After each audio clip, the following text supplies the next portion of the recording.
Hello दोस्तों, Radhe Radhe. I hope आप सभी लोग ठीक होंगे। आज भाई एनालिसिस कराने वाले हैं। जो यूपीएसआई का मौका आता है संडे को आरडब्ल्यूए पर, तो उसी के मैथ्स के सभी क्वेश्चंस का कराएंगे, लेकिन आज केवल 10 क्वेश्चंस का कराएंगे और आपको कल नहीं परसों जो बचे हुए क्वेश्चन हैं उनका भी करा देंगे। तो भाई बात करते हैं कुछ अपने बारे में। तो भाई मैंने मॉक दिया था संडे को और उसमें काफ़ी लोगों ने देखा भी होगा। जो लोग पहली बार चैनल पर विजिट कर रहे हैं तो उन्हें बता दें कि मेरे 130 क्वेश्चन सही हुए थे, 325 नंबर बने थे और मैथ में 37 क्वेश्चन सही थे। देखो, जैसा कि आप लोगों को पता चल ही गया होगा कि वैकेंसी बहुत जल्द आने वाली है यूपीएसआई की। हो सकता है तो इसी हफ्ते नोटिफिकेशन भी आ जाएगा और इसी मंथ के लास्ट तक फॉर्म भी फिल होने लगेंगे। तो यार जितनी मेहनत हो सके उतनी मेहनत ज़्यादा करने लो, क्योंकि पता नहीं अगली बार वैकेंसी कब आए, तो ये मौका हाँ खाली हाथ न जाने दो।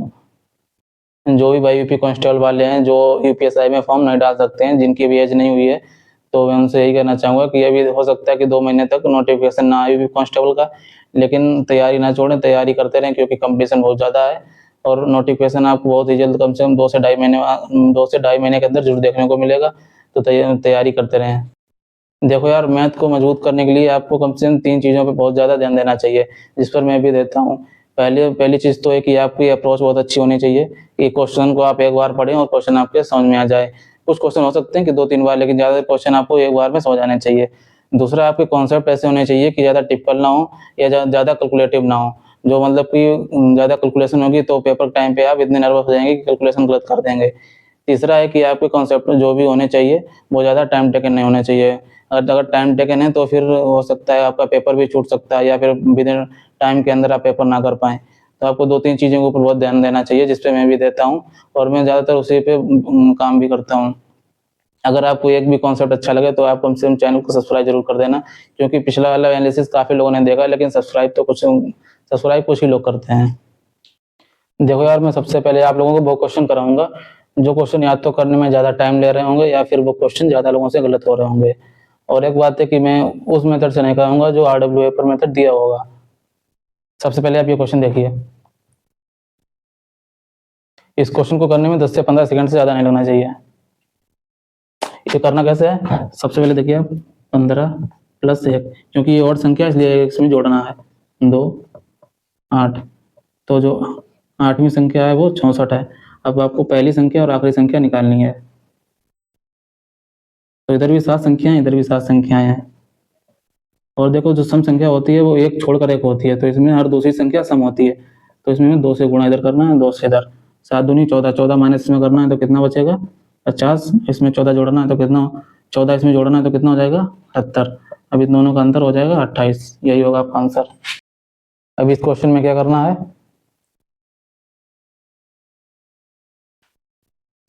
इसमें कहा गया कि 3 साझेदारों ने एक व्यवसाय को 9:8, 11 के अनुपात में बांटा है।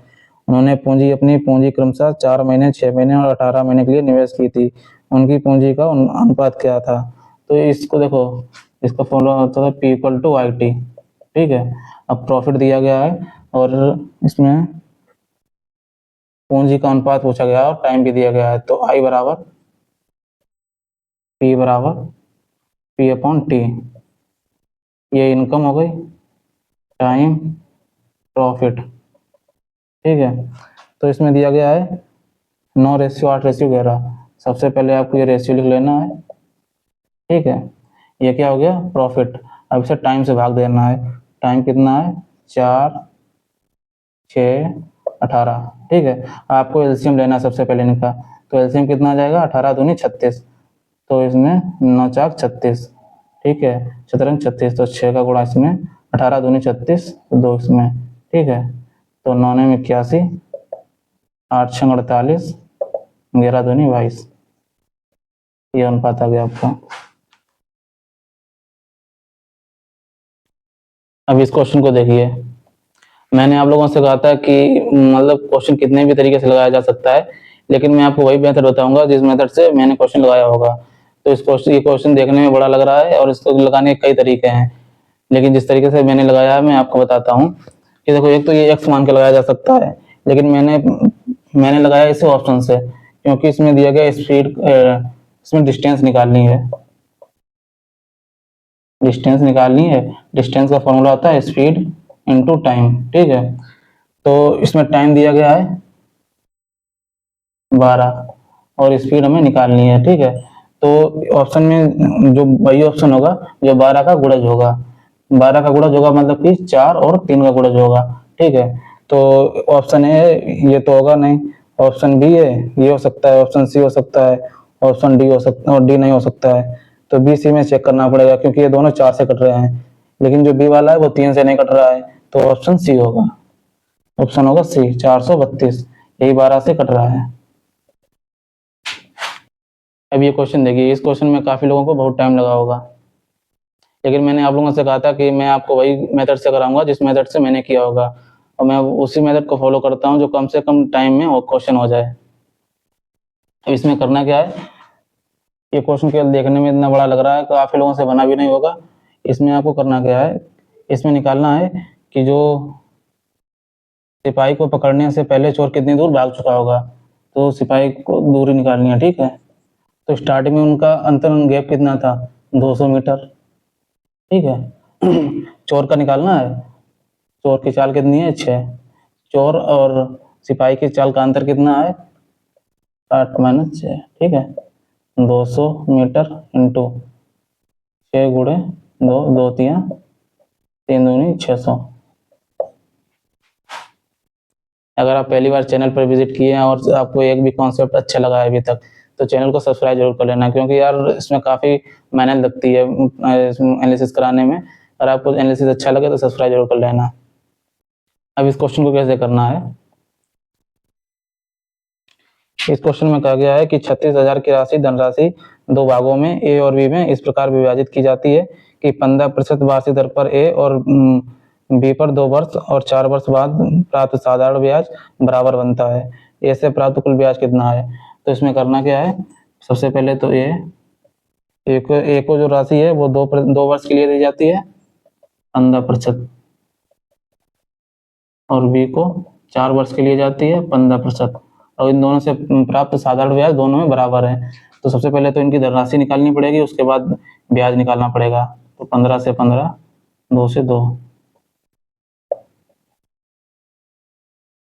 2:1, तो 3 की वैल्यू 36,000, 2 1 3, 3 की वैल्यू 36,000, 1 की वैल्यू 12,000, ठीक है, 2 की वैल्यू 24,000, ठीक है। इसकी आ गई ए की राशि आ गई 24,000 और बी की राशि आ गई 12,000, ठीक है। अब ए से प्राप्त साधारण ब्याज कितना होगा, 2 वर्ष के लिए 15%, तो 24,000 का 2 वर्ष के लिए 15% कितना होगा, 15 दूनी 30, 30, तो 15 दूनी 30, तो 24, 24 3 72, यानी कि 7200 रुपये। इस क्वेश्चन में कहा गया है कि एक वस्तु को 25% की हानि पर बेचते हैं, तो मतलब कि सीपी और एसपी 25% की हानि, यानी कि 25 का फैक्टर कितना हो गया, 1/4, तो 4 से 3 पर बेचते हैं, ठीक है। अब आगे कहा गया है कि यदि इसे क्रय मूल्य को दोगुना कर दिया जाए तब विक्रय मूल्य में 660 की वृद्धि कर दी जाए तो 20% लाभ प्राप्त होता है। तो हम इसको 4x 3x, अब इसको दोगुना कर देते हैं, ठीक है। तो 4 दूनी 8x, और इसमें 660 की वृद्धि कर दी जाए तो हमें 20% का लाभ, यानी कि 120, ठीक है। 20 छंगा 20 पंचे, तो 8 छंग 48x,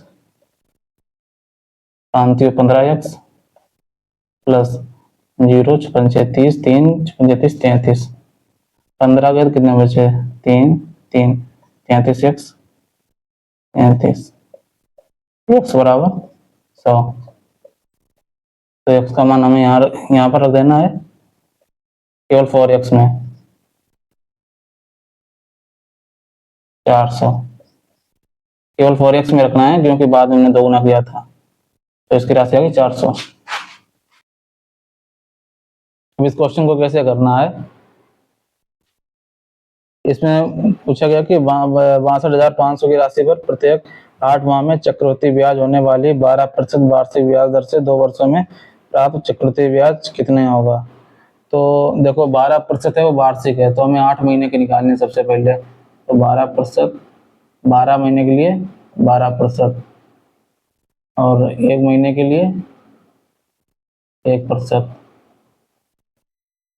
तो 8 महीने के लिए 8%। ठीक है, अब इसमें टाइम दिया गया है 2 साल के लिए और 8-8 महीने में संयोजित होती है, तो हमें 2 साल में 8-8 महीने कितने स्लॉट बनेंगे, मतलब 2 साल में 24 महीने होते हैं, 8 तियां 24, 3 स्लॉट बनेंगे, 8 8 8।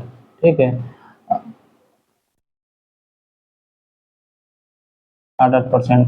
अब क्वेश्चन बन गया है कि मतलब 8% की दर से 3 वर्ष में चक्रवृद्धि ब्याज कितना होगा, तो इसका डायरेक्ट निकाला जाता है 3 वर्ष का, पहले इन तीनों का गुणा किया जाता है एक साथ, तो तीनों का गुणा एक साथ करोगे तो हो जाएगा 512, 512 की 12 हासिल से 5। ठीक है, दो दो संख्या लिखी जाती हैं, फिर आपको क्या करना है कि दो दो का गुणा कराना है, इसका इसका इसका इसका और फिर इसका इसका, तो 8 और 64, 64 दूनी 128 और 64, 192, 5 197, एक बचा। अब 8 दूनी 16, 8 तीन 24, 1 25, तो 3 साल का ब्याज निकल के आया है लगभग 25.9712%। तो आपको इसको अप्रोक्स में मान लेना है, क्योंकि अगर आप पूरी इस तरह से कैलकुलेशन करेंगे तो काफ़ी टाइम लग जाएगा, लगभग 26% पे। अब इसमें राशि दी गई है 62,500, 26%, तो 26 पंचे 130, 26 दूनी 52 और 13 65, कितना बचा 6, 26 चंगा 156 और 6 162, राशि है जो कि 26% अप्रोक्स मानी थी, और इससे जो भी थोड़ा कम होगा वही मेरा आंसर होगा। तो इसमें ऑप्शन काफ़ी दूर दूर दिए गए हैं, तो इसका आंसर होगा 16,232। अगर आप इस परसेंटेज इतनी प्रतिशत से निकालेंगे तो आंसर लगभग इतना आएगा। अब इस क्वेश्चन में क्या करना है कि इसमें 3 साल के साधारण ब्याज और चक्रवृद्धि ब्याज का अंतर दिया गया है और राशि निकालनी है। कैसे निकालेंगे, सबसे पहले 10%, 3 साल का साधारण ब्याज कितना हुआ 30%, और चक्रवृद्धि ब्याज क्या हुआ, चक्रवृद्धि ब्याज 3 वर्ष का हम लोग कैसे निकालते हैं, 10%, अभी निकाला था इसके जस्ट पहले वाले क्वेश्चन में। देखो सबसे पहले तीनों को आपस में गुणा कराएंगे तो कितना आ जाएगा 1000, तो लास्ट की 2 संख्याएं लिखेंगे। ठीक है, 10 बचा, अब इन दो का गुणा कराएंगे। ठीक है, तो 100, 10 गुणा 10 100, फिर 10 गुणा 10 100, फिर 10 गुणा 10 100, तो 100 100 और 100 कितना हो गया 300, 310, तो 310 यानी कि लास्ट की 2 डिजिट लिखेंगे। अब 10 20 30 और 3 33, तो 3 साल का ब्याज निकल के आएगा लगभग 33.1%।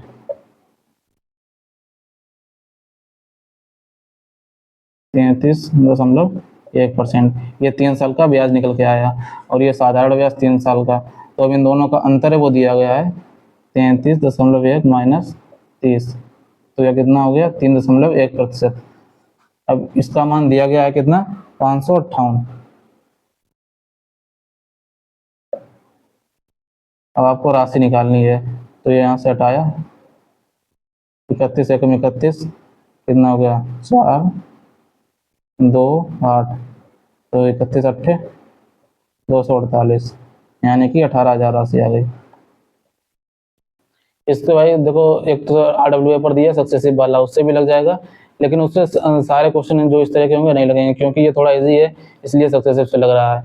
मैं आपको एक रेशियो वाला मेथड बता रहा हूँ, उससे इस प्रकार के जितने भी क्वेश्चन होंगे सारे लग जाएंगे। मैं आपको प्रूफ करके भी दिखाऊंगा इसके जस्ट बाद वाले क्वेश्चन पर। तो सबसे पहले इस क्वेश्चन को देखते हैं कैसे लगाना है। तो इसमें बताया गया एक व्यापारी लागत मूल्य से 60% ऊपर अपने माल को चिन्हित करता है, तो इसमें भाई जो 60% का फ्रैक्शन होगा वो होगा 3/5। ठीक है, अब ये 60 तो CP और MP का क्रयमूल और अंकित मूल्य का रेशियो होगा, ये है CP 5 और 5 3 8, ये है MP। ठीक है, तो ये CP और MP का रेशियो हो गया। और फिर इसमें बताया गया 25% की छूट देता है, तो छूट किस पे दी जाती है मार्क प्राइस पर, मतलब कि अंकित मूल्य पर। ठीक है, 25% का कितना होगा फ्रैक्शन 1/4, यानी कि 4 से 3। अब आपको करना क्या है, जो भी इन दोनों में सेम हो उसका आपको एलसीएम लेना है। इसमें मार्क प्राइस सेम है तो इन दोनों का एलसीएम लेना है, इसमें 1 का और इसमें 8 4 का एलसीएम कितना हुआ 8 हुआ, इसमें 2 का मल्टीप्लाई करना है। ठीक है, तो CP MP और SP। इसमें एक का करना है तो कितना हो जाएगा 5, 8, 4 दूनी 8, 3 दूनी 6। ठीक है, अब क्वेश्चन में कहा गया है कि उसका लाभ क्या है, तो लाभ तो 1/5/100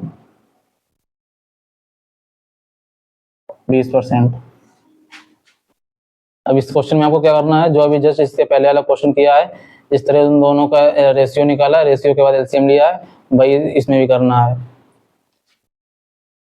तो किसी वस्तु को 25% की छूट पर बेचने से, छूट किस पर दी जाती है, मार्क प्राइस पर।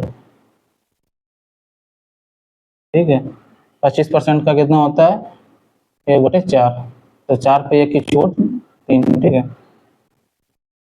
और 15% की हानि होती है, हानि किस पर होती है, सीपी पर, सीपी और एसपी।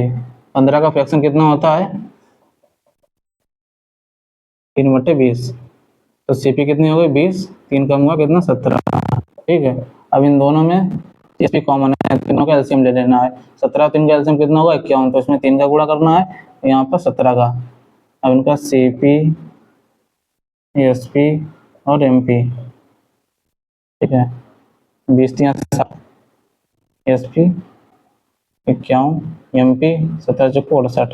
ठीक है, अब इसमें कहा गया है कि यदि वस्तु को उसके अंकित मूल्य पर बेचा जाता है तो कितने प्रतिशत लाभ प्राप्त होता है। अब अंकित मूल्य क्या है, मार्क प्राइस ये है, तो 8/60 इंटू 100, 20×5 20 3 8×5 40/3, या तो यहीं पे छोड़ दो या फिर 13/3 3%।